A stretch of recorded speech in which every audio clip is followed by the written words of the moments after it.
Afternoon, everyone. My name's Hunter Cheney. I'm one of the directors for the museum. Welcome to this neat talk.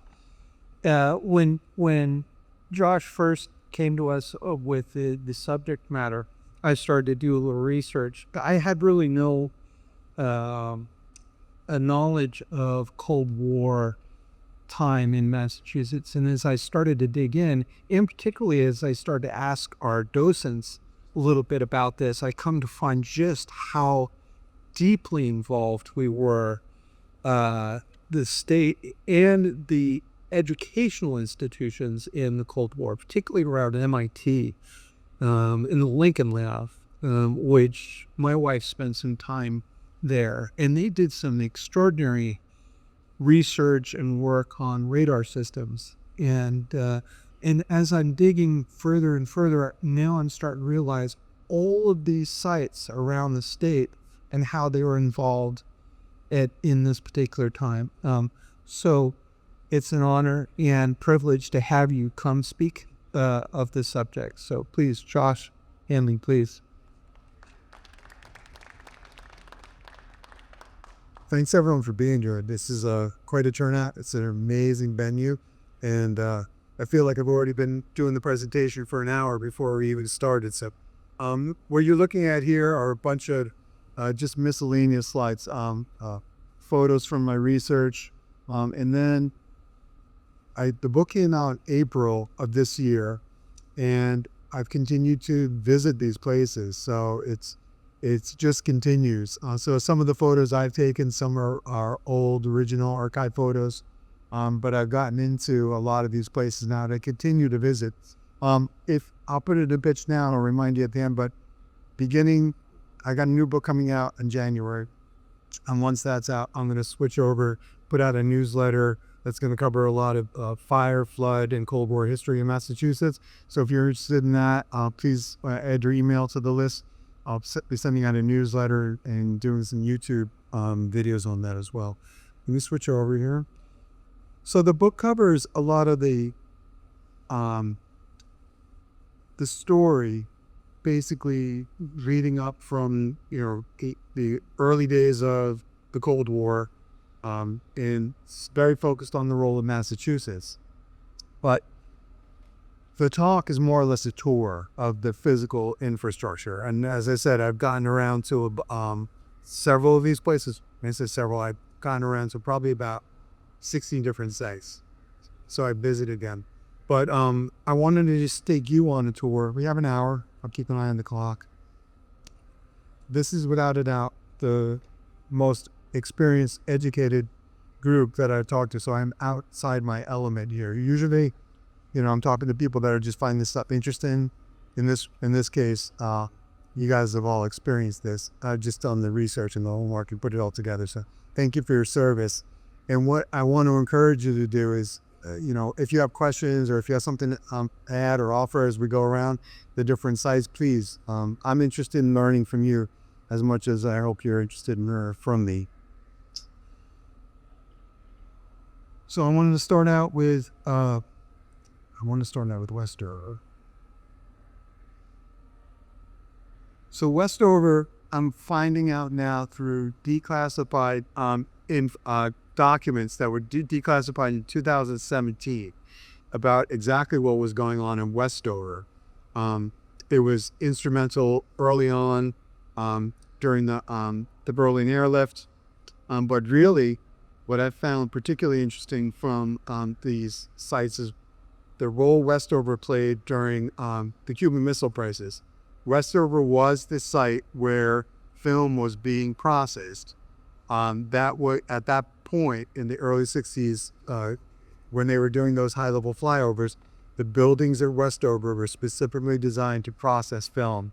So they would bring the film in, they would offload it, and they had tunnels under the runway. They were expected that some sort of satellite or high-level cameras were watching them. So they had tunnels. They would offload them from the planes. They would bring them to specific buildings, process the film, and then through a very intricate process, working with Eastman Kodak, duplicate the film and time code it, what we would call GIS nowadays. They were doing analog, and then they would send it back out for intel. Amazing, amazing process that was only declassified in 2017. I just got access to it from the Westover historian, who dumped 800 pages of documents in my email. So I'm just now starting to go through it. But the other thing that Westover is known for was being the home of the Strategic Air Command. And this building here was what they called the Mole War. So this, I actually have video of it somewhere else, and then I'll be putting it on my YouTube page. But this was the site where the bomber pilots, they lived for their shifts, and they were attached. 6 of them, I believe. When they were all attached, they all went together. Where one went, they all went. And this was their headquarters. It's currently today the Westover Municipal Airport, so it's open to the public. I went to visit this again the other day. Not much to see here now. I haven't had a chance to put the photos into this presentation, but they were in the slideshow, so you got to see them. But they would come out of these like a mole hole, and they go right out onto the tarmac. You can see here, this is what they call the Christmas tree. So they'd roll out of the mole hole there, out of building 7450, and the bombers would be backed into the Christmas tree formation. At that point, this was Operation Looking Glass, and there was always one bomber in the air loaded, ready to go at all times. So as one was coming in, another one was taking off for 24/7, 365 for that period of time. And they were loaded in, they were backed into that Christmas tree formation and out, straight out onto the runway, you can see. Out of the Christmas tree, out onto the runway, and off to work. These are nuclear bombers, correct? Yeah. So at this point, this was the point where they were trying to figure out how to manage the weapons. So separate from Westover, but contiguous to, is Stony Brook. Stony Brook Air Force Station is right next to, but separated from Westover. So Stony Brook is one of 6 sites in the country that was assigned to maintain and repair atomic weapons, because they had to have the weapons close to the bombers. So they had to build this infrastructure and train up these crews who would do this. But again, it's hard to emphasize the levels of security that were on that base, but separate from. So just because you were on Westover didn't mean you could wander over to Stony Brook. There was an incredible amount of separation between them. But Stony Brook today, this is the Hampden County Jail. I should probably give you a little background of myself. I'm a retired firefighter paramedic. My last 13 years was in Northampton, Massachusetts, and 12 before that in Amherst, and 8 before that in New York. So in my role as a firefighter paramedic, I also did a lot of work with as a tactical paramedic, and I was a K-9 handler with the FEMA USAR Task Force, which is out of Beverly, Mass. So it was through my career and my friends and my relationships that I started being able to get into these places. So that's why I could wander to the Hampden County Jail as a guest from the outside, rather than a guest on the inside. So the railroad tracks that are there, were those there to support the nuclear weapons? Exactly. There's a B&M rail. So the Stony Brook and Westover required its own coal supply. So they put a spur in from Chicopee off the main B&M railroad specifically for that purpose. This is one of the bunkers. This part of the facility was bought by the Massachusetts Energy Company. It's a private energy company. They generate electricity and they distribute it out. Now it's oil fired now, I believe. Yeah, I believe it's oil or gas. Anyway, This company bought the site, and then in around 1993, the Hampden County Sheriff's Department took over their campus by eminent domain. It was not a very popular decision at the time, but that's where the Hampden County Jail is now. So I got a chance to visit the jail side, and just a couple weeks ago, I visited this is the jail side. These are storage bunkers. They call them Higley bunkers. When they would bring the weapons over, the atomic weapons over, in these massive forklifts, very carefully, I imagine, very carefully, and then disassemble them in different sites, and then based on what their function was, they would store them in these different igloos. So there was never a risk at one of these, some of these weapons being dropped and exploded. It was more if they were dropped, they would start to leak, and there was all sorts of contaminants. We were talking before we started that there was a leak in one of the sites, the Nike sites in New Jersey. When was that? 80, sometime in the 80s, I believe. It didn't explode, but they dropped it, and it started to leak radioactive material, and you can imagine what that's like to clean up. So this is currently the Hampden County side. This here, whoops,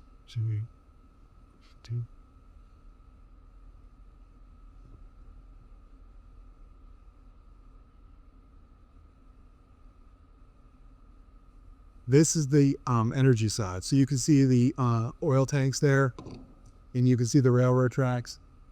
And what's harder to see, well, we know when you can start to see them, the bunkers. So those are storage bunkers, the igloo style bunkers. Or what's over here, you see the railroad tracks.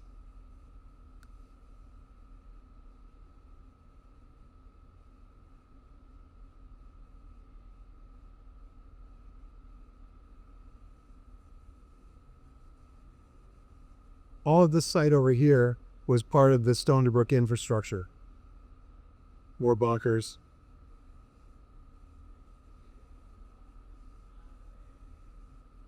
And you can see the railroads, etc. So there was a tremendous amount of infrastructure that went into here, and it's still here today. I haven't had a chance to integrate those photos, but again, if you go to the YouTube site, or else I'll be sending out the videos on my. I did a 2.5 hour tour of that site. They were fascinating stuff. In addition to the missile silos and the radar installations, we also cover in the book the AT&T long lines. Is anyone familiar with the long line sites? Right. So the long line sites were dedicated infrastructure communications that were built, maintained, and operated by AT&T personnel. So they were obviously at secret clearance, etc. But they were adjunct to the military. A separate set of copper lines built to connect not only around Massachusetts, but around the rest of the country. And I do have a photo of what the long lines look like. They were copper lines, probably about an 8-inch conduit. And you can imagine what that weighs. There's a gentleman down at High Rock in Foxborough. The site looks out over Foxborough, and he's got a chunk of that cable in his office. It's pretty impressive. Anyway, this is one of the major hubs. This one happens to be in Chesterfield, Mass. This is owned by a family. They took over this facility in 1995, I want to say, and they built out, they turned it into a business. I'm not exactly sure what they do there. Some sort. They were at one time doing mushrooms. I took a tour there, and they're not doing it now. It's some sort of manufacturing. But at one point, they bought it for their mushrooms, yeah. But what's interesting about this one, this is 11 Buffum Hill Road, I believe. And what they did here, initially when you came upon this is a photo I took from a drone. So what they did was they dug it out. So it was below grade, and they dug it out. And then they put in the doors and windows so they could access it. This is under construction. All these are being built around the same time. around 1961, between 1961 and 1963 by the U.S. Army Corps of Engineers. So you'll see that the construction methods are essentially the same.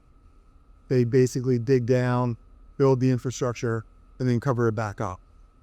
With the exception of the notch bunker, which we'll look at next, which they built into the side of the mountain. But there's a cross-section view of it. Get an idea. This facility was exclusively for comms, for communications. Other bunkers were like command and control bunkers. Other bunkers still were those igloo-style storage bunkers. But if you came across this place in 1972, which I believe this is around when that photo was taken, this is what you would see if you went down this road in Chesterfield. There's not much to see there by design. That was the only thing above grade. There's a parking lot with a concrete building, and that's all you would see. A big theme to the infrastructure that I'm talking about here is it's hidden in plain sight. This is all stuff that's in Massachusetts. It's right here. This is a photo I took. Again, this is part of the infrastructure that is on the heating, ventilation, the air conditioning, not air conditioning, but the air handling systems. This is all below grade, so they need to have robust air handling systems. This one is the most intact bunker that I've been in. Oh, great. Which one? Free. Everything's built on springs. That's it. That's a common theme you're going to see. This is about 40,000 square feet. I was on this tour. Lady who owns it took me around. Lovely, lovely woman. But as we're wandering around, we're going into these different rooms, and that is a painting. You can get a sense of the scale. It's probably about the size of that vehicle there. And I don't know. I mean, I'm guessing that people were going to be down there for months at a time, so they wanted to give them some sense of what the outside looked like. And then I came across another one that's not the same, but the similar size and style. It went on my tour in Stony Brook. So those are two interesting commonalities I found. This was designed to be a secure facility. So that is locked down. That's a picture of the decontamination vault. So you open that one door, come in, there's a shower head above and a drain below. If you had been exposed to radioactivity, you would strip down, dump your clothes, and shower off. And I think the plan was that the door on the other side would open. That was a portal that you would go through. This is a common structure that you see in a lot of these bunkers. The Framingham bunker has this. Does the Maynard bunker have this one? There's No, don't. nothing like that. But a lot of these bunkers, they're designed to be they're either bomb shelters or fallout shelters. These are resistant to explosives.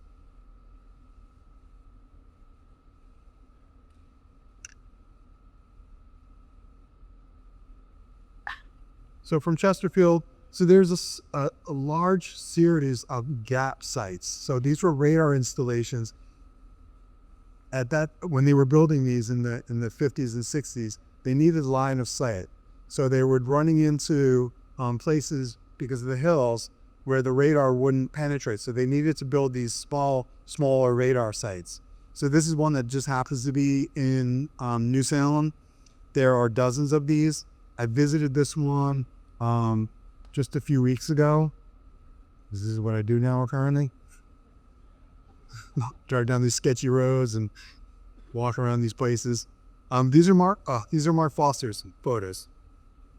Mark passed away earlier this year and was really an expert. It taught me a lot about about this stuff. He was the operations coordinator for the federal task force, for the FEMA task force out of Beverly, and Mark took these photos. And it pretty much looks like this, except with a lot more overgrowth now. So this is just one example of the radar sites that were peppered around the Commonwealth at that time.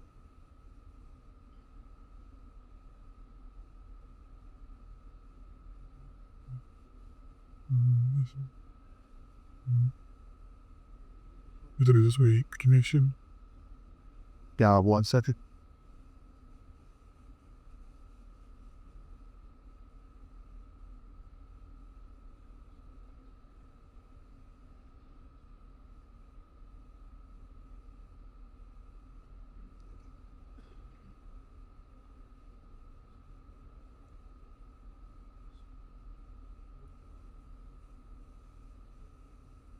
So similar to Chesterfield, this is the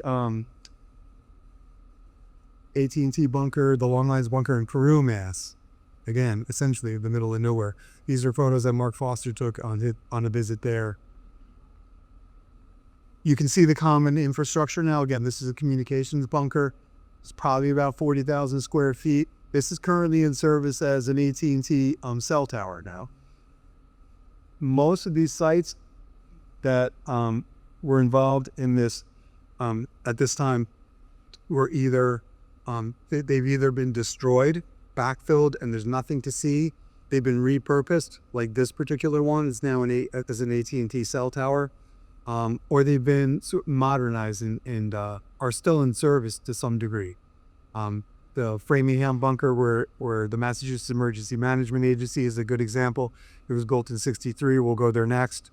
But it's been repurposed. It's been updated. It is currently the State Emergency Operations Center.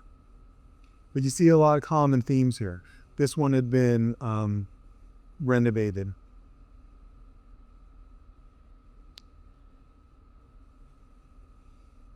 This was an odd one. So this is in Hancock, Mass. Out on the New York-Massachusetts border.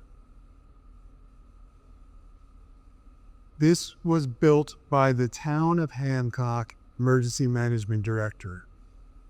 Quirky gentleman, who would appear. And he built a bunker for the town residents in the town of Hancock. This is the closest thing I found to like a prepper type bunker. I got to get out to visit this one. This is currently a privately owned campground. The name of the campground is the Privacy Campground. That's the name of it. And it's still up and running today. NPR did a story on it, but I don't think they had the history of it. This was from, where was Wikipedia? This would have been in the 70s or 80s. But that's his daughter, and there's apparently like this sort of crawl space between these two bunker spaces. I don't know, there's something odd about it. That's what it looks like today. These are from the NPR story. There's a more recent photo. I don't know whether he's still alive, but he built power, water storage, and food storage for the bunker.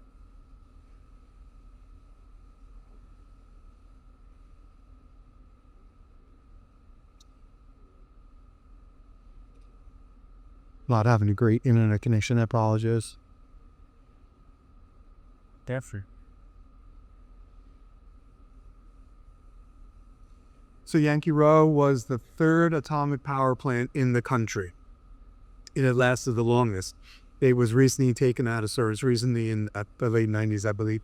Right now, there's not much to see there. It's a concrete pad, and they have caskets where the atomic waste is stored. So it's not as if it's still a secured site that's maintained by private security. I think it's Arrow Security or something. I'm going to take a visit up here with the emergency management coordinator for MEMO. Again, that's one of the perks of the job, that it will be in a MEMO vehicle, and go tour Row, Mass, which is, there's not much to see there. It's beautiful, and the Deerfield River runs right next to this. But this at the time, when it was built, was part of the Atoms for Peace program. You guys familiar with that? Yeah. So this is when they were trying to put a positive spin on the atomic energy. It wasn't only for bombs. We could do good things with it as well. So part of the atomic energy industry was born out of that. So the research was going on, and they were trying to find other ways to use the technology. Seabrook owned that too. I don't know the history on Seabrook. I want to say that was more modern. It's currently in service. Yes, sir. What? Good question. Don't know off the top of the head. But it says, I don't know. Here you go. I'm going to see some make-calls. Out of that plant.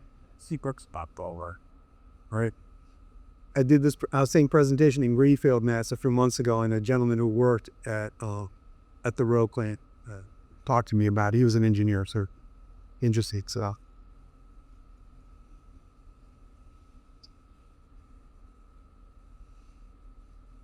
So here's the Framingham bunker. This is the MEMA bunker. Again, this is in service. This is when I'm a contractor for MEMA, so I don't have to be there every day. The novelty of working 40 feet under the ground does wear off. And if you go down there, and my friends and colleagues will tell you that it's after about a week or so, it stops being so fun being underground. But again, in terms of like the hidden in plain sight stuff, this is Route 9. For your orientation, those buildings up in the top right corner, that is the Mass State Police GHQ, the general headquarters. And then, thank you, sir. So this is the barracks. This is the Framingham barracks, and that's GHQ. Now, the bunker's underground. And again, keeping in mind that this is a secured site, hidden in plain sight, tell me when you can see where MEMA is. It ain't ridiculous, right? Long list triple ticket. That's the hedge. That when you're driving on Route 9 and you look to your right, you can see the hedge. I just find this so funny. So the bunker was built in 1963, or it opened in 1963 after about 3 years of construction, again by the U.S. Army Corps of Engineers. This is all construction. JFK was instrumental in driving this particular bunker. This is the first state emergency operations center in the country. And it was built out to these standards based on his specs. When you go down into the bunker, some people have been into the bunker. One of the first things that you see after you get down through the tunnel is there's a photo of JFK and this letter. And you'll see that the letter says, although it was not possible to send a statement in connection with the dedication of the new Emergency Operations Center on the November 16th, that's when it was due to be dedicated.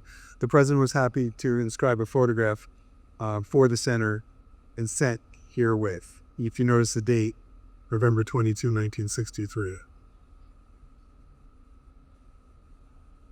So the president was supposed to be visiting for not the dedication day of the bunker, but on November 22. And that's when this letter was sent.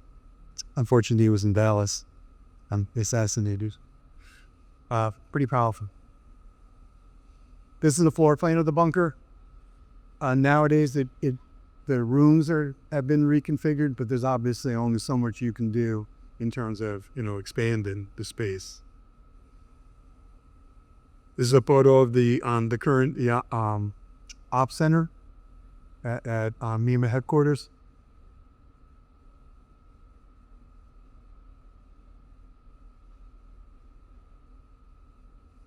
So it was expected that they would be down. They could be underground for 60 days at a time. And during that period of time, they anticipated 2 people dying and potentially 2 babies being born at that point. So that's the morgue. That's still there. That's a photo right there. This is the escape hatch out the back. I'll show you where it exits. But legend is that when people retire from MEMA on their last day, they exit via the escape hatch.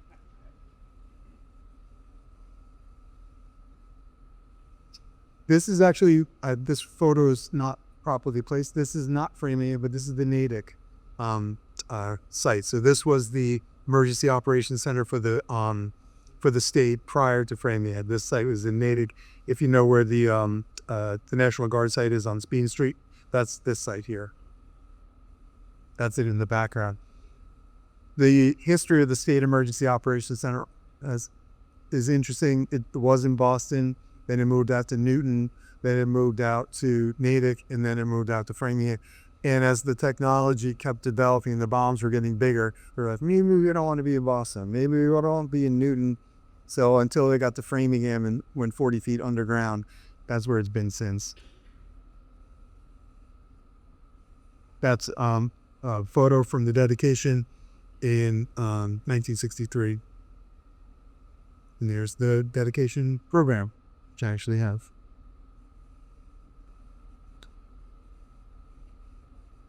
Now, up on top, that's what it looks like nowadays. Where's the escape hatch?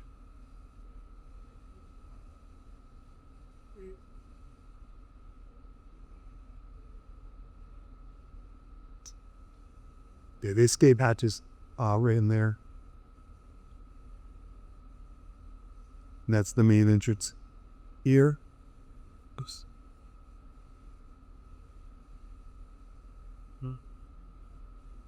That's the main entrance that you enter and then go down the tunnel. You go down, take a 90-degree turn, and then go down again, and there's another turn. Does anyone know why it's almost like a Z pattern? Blast. Radiation. So radiation won't take the turn. So it'll stop. People usually say active shooter. It's good for that too. But they weren't thinking about that at that time. Let's go to Westboro, Mass. So this was a regional state emergency operations center. So this is actually a concrete bunker. It's currently in service as the environmental police. It's where they keep evidence in their heavy weapons. They don't have a lot. The environmental police don't have a lot of weapons, but this is where they keep the weapons that they do have. And any evidence that they secure in their jurisdictions, this is where they would keep it as well. So this is a photo I took. Wandered up there. This is on Milk Street in Westboro, and I wander up. This is in the middle of COVID. Knock on the door, and I was greeted by and I didn't think they made environmental police officers this big and high and tight. He was wearing the boots and the breeches, the whole deal. And he actually had a lot of game face until they figured out that I was there. And why was I knocking on his bunker door? But this was restored. So he tells me that they were running a class in there. And he said it's one of those cases where this place has been restored. So he said there's really not much to see on the inside. It looks like a classroom and offices. But you can see a couple things I'll point out to you here. Commonalities. These are like air handling systems. And you see a lot of these, when I'm now visiting these sites, sometimes they're destroyed, but you can see like evidence of that. So these air handling systems, blast detectors. The expectation was that when there was an attack from Russia, it would happen too quickly to make communications out to the rest of the country. So there were blast detectors on these buildings, on these bunkers, that when the blast detector was activated, in other words, there was an explosion or atomic explosion, it would automatically trip a warning via the AT&T long line system to the rest of the network, notifying them that this particular site had been attacked and they should take whatever actions are in their protocols. So I just call your attention these specific kinds of infrastructure that become pretty common.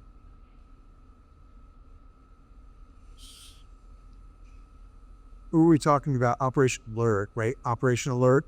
This is a photo from the first Operation Alert in 1855. It happened at the Big E, at the Eastern States Exposition. And essentially what it was a vendor site. So here's what we got. And this was the New England version, which is what the Big E was all about. And they just brought together a lot of the equipment, the supplies, the training seminars, etc. What's interesting to me is that, this is what I did as an emergency management. I still do these kinds of things. In short of the haircuts and we're not smoking as many cigarettes, everything looks very similar. These vendors coming in and talking about training equipment, setting up these mass casualty incident hospitals that are, in tractor trailers. We have versions of this today. I don't know if that's inspirational or just scary, but these are photos from the first exhibit in 1955. Yeah. So JFK, everyone knows, was out on Hyannis, and this was his bunker that was in Nantucket. So in the event that he needed to be relocated to a secure facility, this was where he was brought out to the Nantucket. This is his bunker. This is since gone. I did a presentation. This presentation earlier this year and on the venue was the Nantucket, a representative from the Nantucket Historical Association, and he since told me that this facility has been they removed it. It's destroyed because it was at risk for flooding. It was right on the beach, and they expected that it was going to be flooded any day. So it was easier to remove it now rather than after it was underwater. Is that on the top on this hotel? I'm sorry? Is that the top of this utility? Yes. Yep, exactly. These are my photos. These were photos that were in the magazine piece. More modern, but it's not all that fancy. It was built by the U.S. Army Corps of Engineers in 1963. It's basically a Quonset hut connected by these conduits and then covered in lead and then concrete and then landfill. It was I'll show you where it currently, but it's essentially, this is the Parks and Rec Department for Nantucket started using for storage. But yeah, it's on a ball field, and that's the ocean right there.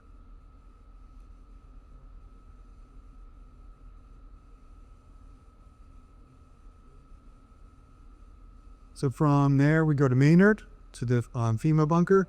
Again, this is the Federal Emergency Management Agency regional headquarters, which is in Maynard, Mass.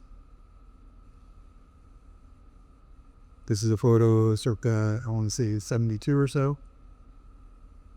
This was built by the U.S. Army Corps of Engineers at the same time as the FEMA bunker. Similar technologies, but different style. See that similar conduit entrance.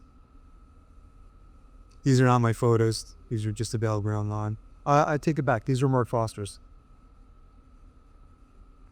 You can see the vault style doors. A couple things I'm noticing as I get to visit these sites, the different style of vault doors. This is basically a steel blast door. What I'm seeing when we go to Pepperell, Mass, I'll show you a bank vault door. And what I saw in my visit to Stony Brook were these glass, on the inside, they're glass vault doors. So they're bank vault style as opposed to a blast style. I haven't figured out why they use the different types of doors. But 90-degree turn. This is a 90-degree turn, same reason they go. So yeah. And I want the brick blaster, just straight shots.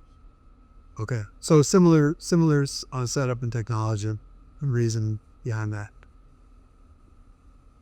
I do have, there was photos of the bank style glass vault doors in the slide presentation that was running before. Again, I saw dozens of them in Stony Brook. Until that point, I had only seen one of them up in Pepperell, Mass, which it was a different purpose built bunker, unique. Most of the infrastructure, the plumbing, the heating, ventilation, air handling systems, everything built on springs.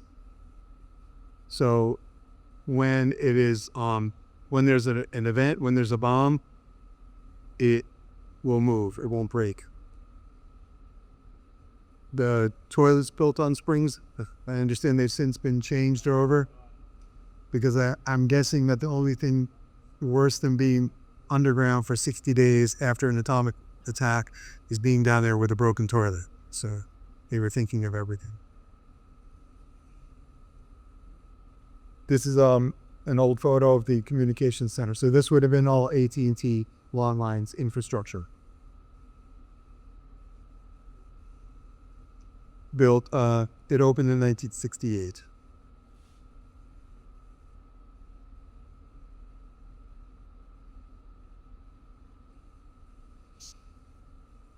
So there were a dozen Nike missile sites that surrounded Boston, atomic weapons surrounding Boston. Each site had two locations that were separated by about a mile or so. One was the radar targeting site, and then the other was the launch site. This is the Beverly site. This is currently the headquarters for the FEMA Urban Search and Rescue Task Force. It's right next to the Beverly Airport.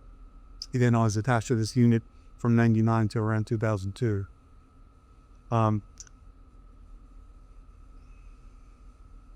This is, to my knowledge, the only extant Nike site in Massachusetts. A lot of them have, I've got a lot of exciting photos of like concrete footings in the middle of the woods. There's not a whole lot to see, but I go visit these places. But this one has been restored. This is a current photo that I took. I got to go, I went back to the CASH, the task force headquarters, and they beautifully restored this thing. They actually use it for training. So this is what it looks like. This is one of two entries into the magazine. And a common misconception, and there's a photo here, but when we talk about missile silos, this is something I learned in my research. The missiles were loaded in a magazine fashion, not in a sort of silo fashion. So those sites are out west currently with the missiles loaded vertically. The missiles were loaded horizontally. They were lifted and they were moved on a trolley-like device to a launch pad, and then they were erected and launched. So a little bit different. I learned that as I went. This was original.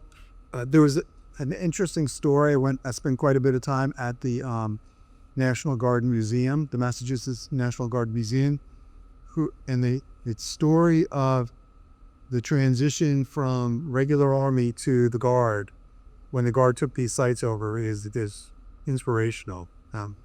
Was there anyone who was involved in that process? The Guardsmen went down to Texas for 9 months to learn how to maintain and operate these sites, and the regular Army handed them over. And they took this so seriously, and that is in recognition of the score that they got when they left the Texas site. So it was highly competitive. They took this mission very seriously. That is not original, but they had someone come in and paint over it to restore it. So when you go down this hatch, they open it up. That's what you see at the bottom of the hatch. And then we enter to that door on the right, on the left rather, the green door. And this is what you see. So this is one of the magazines. This is a big space. It's got to be, or you can get some scale with the ladder there. But that is the magazine door. The elevator would raise, and this is these doors would open, and the missile would be loaded horizontally here and then raised up through the roof. And this is the Beverly site in 1960. And I think I have a photo of, yeah. So this is what it looked like. So this would have been down in that space. It's raised and then moved over to this site here. So this would have been the launch set. And that's what it looks like today. This is on the driveway of the task force. Mark Foster put this together. That's an actual, this is a replica, or I don't know the actual, now that I'm thinking about it, I'm not sure what's in this. But this is one of the radar trucks and a radar. So it wouldn't have been, this is kind of just a collection that he put together. It wasn't set up in this fashion originally.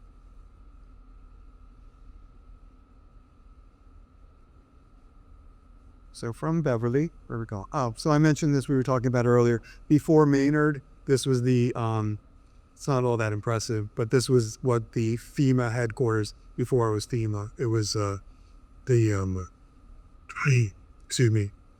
Federal Emergency, the Civil Defense Agency, excuse me.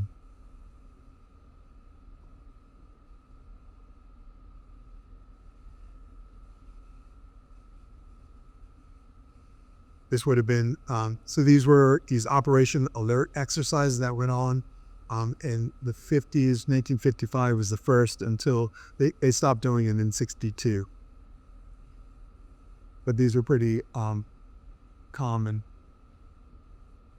So again, this would have been what we consider today FEMA. They had their regional headquarters at Harvard, Mass. Not to be confused with the State Emergency Management Agency.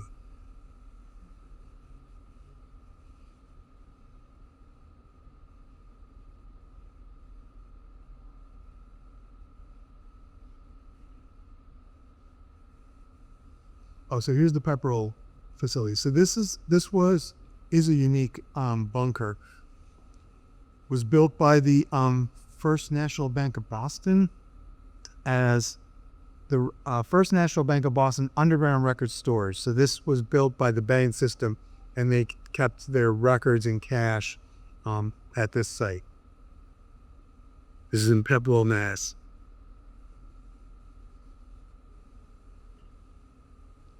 This is what it looks like today. I didn't take these photos. I got these off like realtor.com because it was for sale. I would love to live here, just yeah. My wife thinks I'm crazy. But this is that bank vault style door that until I actually visited Stony Brook, I thought was unique.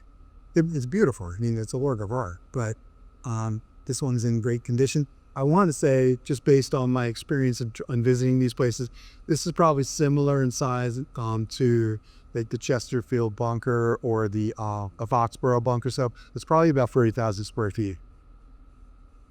And this, again, this was on realtors.com. So you can see this similar construction type. That's what it looks like from the street. That's concerned like it was shot nicely. Was that? If a back door was, so like it was shot nicely. Could be. Up that much. Yeah, it could be. Interesting. I hadn't thought about that. What do they call that? Street appeal? You drive by, like this. You're good thinking. So this is the actual documentation around that.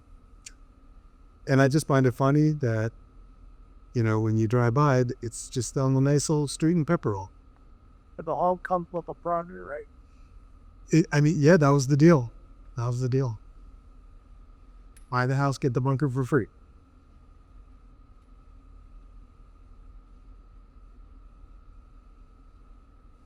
So, not too far from here, the Assabet National Wildlife Refuge. I still have trouble saying that. River National Wildlife Refuge, ARNWR. Yes, sir. But he said there are 99 of the igloo bunkers in there. And this was a big site at the time. There's a railroad network here that connected out to the coast, and they would transport materials back and forth via rail. A lot of contamination went on, and this was decommissioned in the 80s and then restored, and now it's a National Wildlife Refuge. It's also Port Devons. This is south of Devon, so it would have been connected via Devons, connected to the Devons via the railroad, B&M. B&M had its whole separate network of military infrastructure that they connected these. See, they call that the Port Devon Sudbury Annex. Sudbury Annex, yes. Man, they inherited it from what time. Yeah. So this essentially was a storage area for all sorts of stuff, and it ended up being there's a lot of contamination there. But it's also, have you guys been there? It's been there. I've been to some creepy places. Being out in this place in the middle of the day and coming across one of these igloo bunkers that was like the door was cracked open. I'm not going in there. I go into some creepy places, but I guess they're dressed as a clown. that's what I was worried about. I've run into you dressed as a clown in there. So there's one of these. There's a couple of these up around Devon's, and in probably about 5 years ago, kids got stuck in one of these. They got in, the door was cracked, and then someone it was gonna be funny if they locked or closed the door. they got locked in and they couldn't get out. So they had to put their cell phone out through that one of those ventilation outlets, and they finally got them out. So those bunkers weren't used to support the units at Port Gibbons. They were strategic. These are storage infrastructure. So they ended up putting a lot of chemicals here, some weapons, etc. Each one had a different purpose. But they weren't there to support the units that were at Fort Devens out. But No, this is almost like logistics. But you can see some of them were up on these raised platforms, so they had access for trucks. Others are down, so they could offload from rail, etc.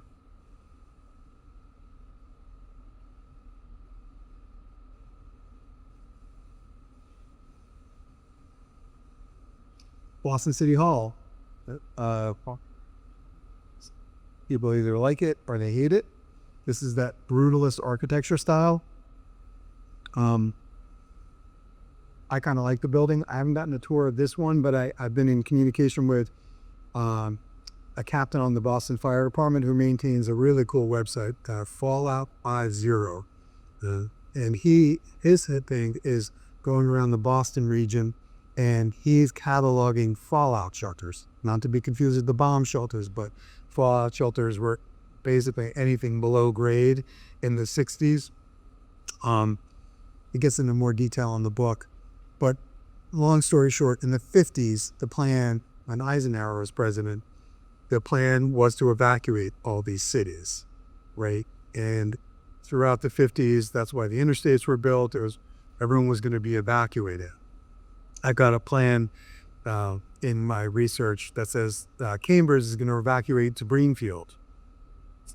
Greenfield never knew that Cambridge was coming, but details. But in the 60s, they realized that evacuation wasn't practical, even though the interstates were built. It just wasn't going to happen. So the transition, where JFK came in, was, all right, we're going to build fallout shelters. So in the period beginning around 1960, there was a clear shift in messaging and strategy. No longer evacuating. Everyone's going to have their own fallout shelter. And there were, at the peak of it, there were over 6,000 licensed and inspected fallout shelters in Massachusetts. But what that actually meant was somewhat subjective. I mean, you'll probably remember seeing those fallout shelter signs, and they were in the basement of the churches and schools. Were they supplied? Were they tested? How long could someone be down there? Is really sketchy. But in Boston City Hall, it was purpose built. I think it finally opened in 1968.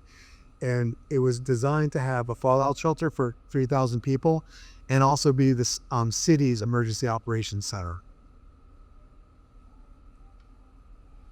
So this is, I can't remember the gentleman's name, wrote a book on the history of the architectural history of Boston City Hall. But this is from his book. And you can see, this is the emergency operations center.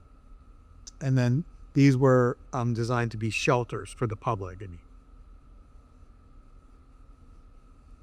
I'm not sure how practical that would be, but the captain on Boston Fire has actually visited this, and I'm going to try to connect with him and go visit again, get some photos. Because once they build this stuff, it's not going anywhere. It's probably been repurposed. They're probably using it for storage now. It's not the city's emergency operations center. I know that.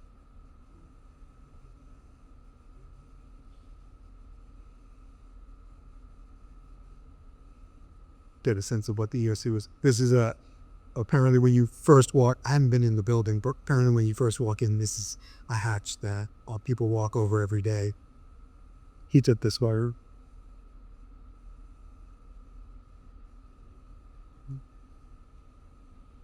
So from Boston City Hall. So these are, again, a couple more sites that this one's been repurposed. If you're on Route 9, leaving Hampshire County going towards the Berkshires, there's a rise in Cummington, and you see this golf ball shape that's still there today. That's Brian Mallard.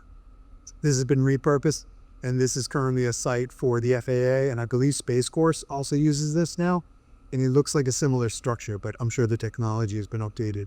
But this is, again, one of those things that people see every day when they're traveling across Route 9 in Cummington.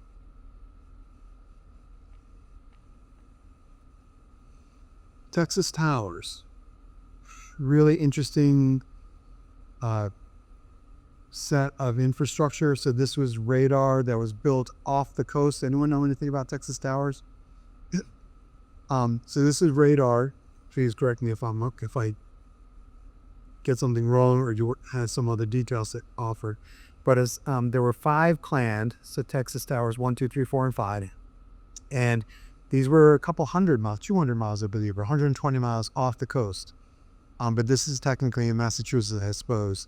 And they were radar that was looking, again, they needed line of sight. So the further out that they could get the radar, the sooner that they would detect threats, Russians, flying bombers.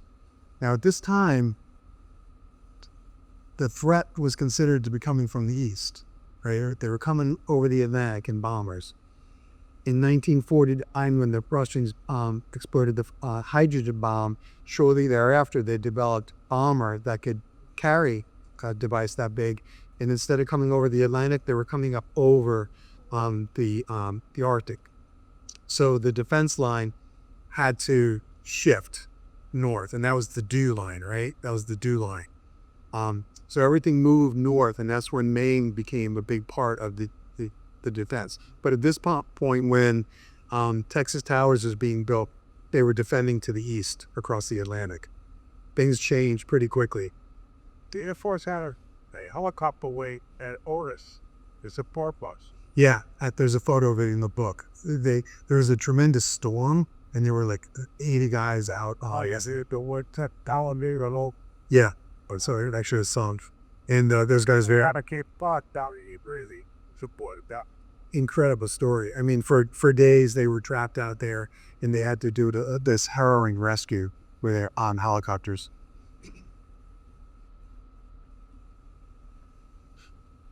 And the scale of this thing is amazing. But essentially, it's an oil rig that is a radar installation. I know we're starting to wrap up. Sorry? That's full active? Texas Towers? No, that's been dismantled. Yeah. I mean, I think they dismantled what they could, and they probably just sunk the rest. They can't imagine they did a salvage operation in there. So, in terms of timeline, this is actually a good place to wrap up. So, as I mentioned, the technology kept advancing, and the missiles were getting bigger. They could fly further and faster, carrying bigger payloads. But around 1968, 1969, I don't need to tell you, this hidden in plain sight, having weapons in your community, in your backyard, this was no longer being accepted by the general public. So as they started building this site, it was going to be a true ballistic missile site where the missiles were being loaded vertically and launched right out of these silos. And the community pushed back. This was around Vietnam, and they said no more. So this project was stalled, but it was stopped. And it cost a small fortune. But really, if you look at it now, it basically looks like, if you didn't know, this was essentially would have been like some sort of mine, like a quarry, that kind of thing. Now it's filled with water. But assuming. I'm sure there's all sorts of stuff, and all sorts of people that drown in there. It looks like a good place to keep the fire department busy, I'm sure. But it was an interesting one politically, but it was a place where the technology advanced. There were plans to build, continue this system of building these missile silos in and along the East Coast. This was the first one, and then this was the last one. And then from here on, they moved them inland to basically where they are now, because it didn't location didn't become, wasn't at a premium when they could fly it further and faster and carry bigger weapons. see one more, and I'll start to wrap. Oh, okay. So this is just one of the 12 sites. This is pretty much just like Beverly. This one happened to be in Reading. You can see these are the Hercules site. So Nike missiles, they were the Ajax, were the conventional warheads, and then the Hercules were the atomic. And then they switched over to these the Bowmark, which were out on the Cape. But you could see that they were moving them on these trolleys to the launch sites. This is very similar, same picture. This would have been I said each site had a launch site and a radar site. This would have been the radar site. So he was dialing in coordinates and communicating out where the missile was being launched.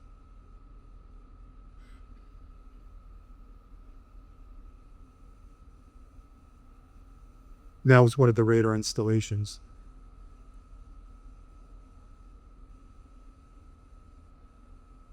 All right, I want to be respectful of time, so I'll start wrapping up there. This is basically, you can get a sense of what this map looks like. I've got more than 100 pins in this map, and I've done the research on these. A lot of them are in the book. I've visited a lot of them now, and I'm going to continue doing that. So any questions, anything you want to say? Yes, sir. Is the Millstone radar site in Westford still active? I don't know. And all the observatory still are. Well, we'll say you. There's a radar site in Route 57 in Westford, Mass. It's right next to the MIT Haystack Observatory. I want to say there's, Sky. what's in there? Westford, Mass. It's right off Route 40. Weston? It's Westford.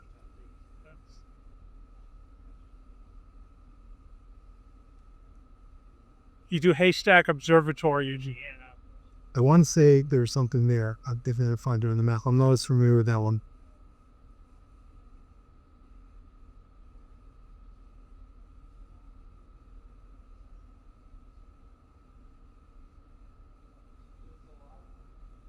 Yeah, there's a lot.